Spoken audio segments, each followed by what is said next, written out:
ہم نے اللہ سے نہیں کہا کہ ہمیں پیدا کرو پھر ہم اللہ کا شکر کیوں ادا کریں.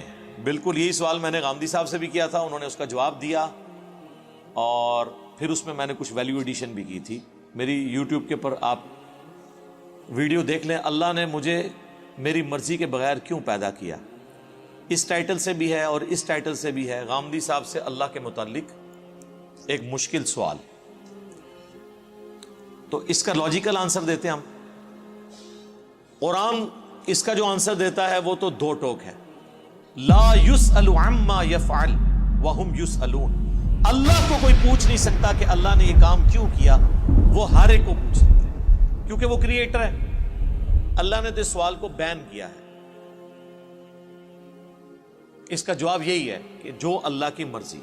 اچھا اب آ جائیں لاجیکلی, چونکہ پورے قرآن کا ایک مقدمہ ہے نا, اللہ کا شکر میں کیوں ادا کروں. اس لیے میرے بھائی, آج بھی اگر آپ کو کوئی یہ آفر کرے, پہلے تو چھوڑ دیں کہ تم اپنی 50-60 سال کی زندگی میں بس یہ ایک موٹی موٹی چیزوں کا خیال رکھ لو, روزانہ 5 وقت کی نماز ہے, رزق حلال اور حرام میں فرق کرنا ہے, شریعت کی چند ایک پابندیاں ہیں, سیکس ڈسپلن ہے جس میں ہمارا ہی فائدہ ہے کہ ہم کوڑ کوڑ کے زندگی نہ گزاریں, ایک ہارمونی کے ساتھ زندگی گزاریں. تو پھر ہمیشہ کی زندگی تمہیں دوں گا جس میں تمہیں موت نہیں آئے گی, کوئی پریشانی نہیں آئے گی, کوئی بڑھاپا نہیں آئے گا, اور تمہاری مرضی کی زندگی ہوگی. یہاں تو تم 5 مرلے کے پلاٹ کی خاطر ذلیل ہوتے ہو, اور وہاں پہ سب سے آخر میں جو دوزخ سے نکال کے جنت میں جانے والا جنتی ہے, بخاری مسلم میں آیا, اسے بھی اس پلانٹ ارتھ سے 10 گنا بڑی جنت دی جائے گی. پلانٹ ارتھ جس کا صرف سرکمفرنس ہی 40,000 کلومیٹر ہے, یعنی آپ یہاں سے چلیں نا تو 40,000 کلومیٹر کے بعد آپ واپس یہاں پہنچتے ہیں. اس سے 10 گنا بڑی جنت سب سے چھوٹے جنتی کو ملے گی جس نے آخر میں جنت میں داخل ہونا ہے اپنا لاکھوں سال کا عذاب بھگت کے, اور جس نے بغیر حساب و کتاب کے جنت میں جانا ہے, یا جس کی نیکیاں اس کے گناہوں پر حاوی ہوں گی اس نے جانا ہے, اس کی تو جنت کا کوئی امیجن نہیں. تو میرا خیال ہے دنیا میں کوئی انسان نہیں جو یہ آفر قبول نہ کرے, کیونکہ انسان کی دل میں جو اللہ نے شہوات کی اٹریکشن اور محبت رکھ دی ہے وہ اس کی متقاضی ہے کہ وہ اپنی اس ٹیسٹ کو ختم نہیں کرنا چاہتا. کس کی خواہش ہے کہ وہ اچھا کھانا نہ کھائے اور ہمیشہ کھاتا رہے مرتے دم تک؟ دنیا میں تو پاسبل نہیں ہے. کھانا پینا چھوٹ جاتا ہے, بیماریاں ہو جائیں تو خریدنے کی قوت کے باوجود آپ کھا پی نہیں سکتے. دنیا میں ارب پتی لوگ ہیں جو نمک مرچ والا کھانا بھی نہیں کھا سکتے, معدہ اجازت نہیں دیتا. اللہ نے سب کو بیلنس رکھا ہوا ہے, کسی کو ایک معاملے میں اوپر کیا تو دوسری طرف سے اس کی آواز نکال دی ہے. آپ کو میں پاکستان میں اس وقت امیر ترین لوگ کئی ایسے بتا سکتا ہوں جو پیمپر باندھتے ہیں, اور ان کی لوگ گاڑیوں کے اوپر, ان کے جہازوں کے اوپر, ان کی دولتوں پہ, ان کے پلاٹس پہ رش کر رہے ہوتے ہیں, لیکن وہ اپنا پیشاب نہیں روک سکتے. تو انسان کی کیا اوقات ہے؟ لیکن آخرت میں کچھ نہیں ہے, آخرت میں پیشاب ہے ہی نہیں. صحیح مسلم کا آپ جنت والا چیپٹر پڑھ لیں, اور مشکات شریف میں آپ کو 30 جلد میں جنت سے متعلق ساری احادیث بخاری, مسلم, ابو داؤد, ترمذی, نسائی, ابن ماجہ, باقی کتابوں سے ملیں گی کہ جنت میں خوشبودار ڈکار آئے گی اور کھانا ہضم. پیشاب کرنے کی جو تکلیف ہے نا, یہ بھی نہیں انسان کو اٹھانی پڑے گی, کیونکہ جنت میں تکلیفیں آئی نہیں ہیں. اور جنت میں آپ کا پیٹ کا بھرنا نہ بھرنا یہ آپ کی مرضی سے ہے. آپ لذت کے لیے کھائیں گے. دنیا میں تو آپ لذت والی چیز تھوڑی دیر کھائیں تو پھر پیٹ جواب دے جاتا ہے. نہیں, جنت کی کسی نعمت کو فنا نہیں ہے. آم توڑ کے کھائیں گے پھر آم دوبارہ اگ جائے گا اسی وقت ہی, کسی چیز نے ختم نہیں ہونا.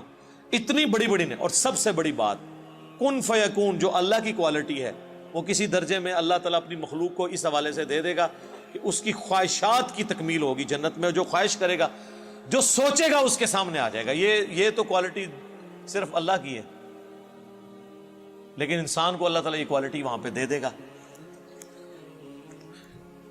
تو یہ کتنا سستا سودا ہے, چند سالوں کی زندگی دے کے ہمیشہ کی زندگی حاصل کر لینا. نہ ختم ہونے والی۔ تو اب مجھے بتائیں، اس اللہ کا شکر ادا کرنے کا دل نہیں کرتا کہ جو اکیلا تھا، کسی کو نہ بھی پیدا کرتا، اسے کوئی پوچھ نہیں سکتا تھا، اس کا پہلا احسان کہ اس نے پیدا کیا، اس کے بعد ایک آفر رکھی، اتنی زبردست قسم کی آفر۔ ہونا تو چاہیے تھا 1 ارب سال کی زندگی کے لیے 1 کروڑ سال تو یہاں مشقت کروائی جاتی دنیا میں، لیکن اس نے چند سال کی مشقت مانگی، اور وہ بھی مشقت نہیں ہے، نارمل لائف ہے، بس صرف لائف کا ڈسپلن ہے، اور ہمیشہ کی زندگی دے دی۔ تو جو اللہ اکیلا ہونے کے باوجود اپنے ساتھ اتنے لوگوں کو آفر دے کہ آؤ میں تمہیں وہ کوالٹیز دوں گا جو میری کوالٹیز ہیں۔ موت کسے نہیں آتی؟ اللہ کو۔ انسان کو بھی موت نہیں آئے گی۔ دیکھیں نا، یہ تھوڑی بات ہے، دنیا میں موت آنی ہے نا، جنت میں موت نہیں ہے۔ صحیح بخاری میں حدیث ہے کہ موت کو مینڈے کی شکل میں لا کے جہنم اور جنت کے درمیان ذبح کر دیا جائے گا، اور ندا کی جائے گی، جنتیوں مبارک ہو، آج کے بعد تمہیں کبھی موت نہیں آئے گی، بے فکر ہو کے زندگی گزارو۔ اور جہنمیوں کی حسرت میں اضافہ ہوگا کہ تمہیں بھی موت نہیں آئے گی، تم بھی اس تکلیف میں زندگی گزارو۔ اللہم لا تجعلنا منہم، اللہم اجرنا من النار، ربنا اصرف عنا عذاب جہنم ان عذابها کان غراما۔ آمین۔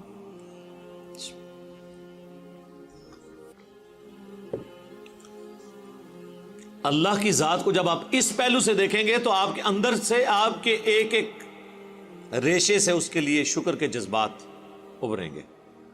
ہم تو اپنے ساتھ اپنی اس دولت میں جو اللہ نے ہمیں دیا کسی کو شریک کرنے کے لیے تیار نہیں ہے، اور اللہ تعالیٰ اپنی خدائی صفات کے اندر آپ کو آپشن دے رہا ہے کہ آپ کو بھی موت نہیں آئے گی، آپ کو بھی ہر وہ چیز ملے گی جس کی آپ خواہش کریں گے، جو آپ خواہش کریں گے وہ آپ کو ملے گا۔ اور اللہ تعالیٰ کسی نعمت سے لطف اندوز خود کوئی نہیں ہو رہا۔ اللہ کھاتا ہے کیا؟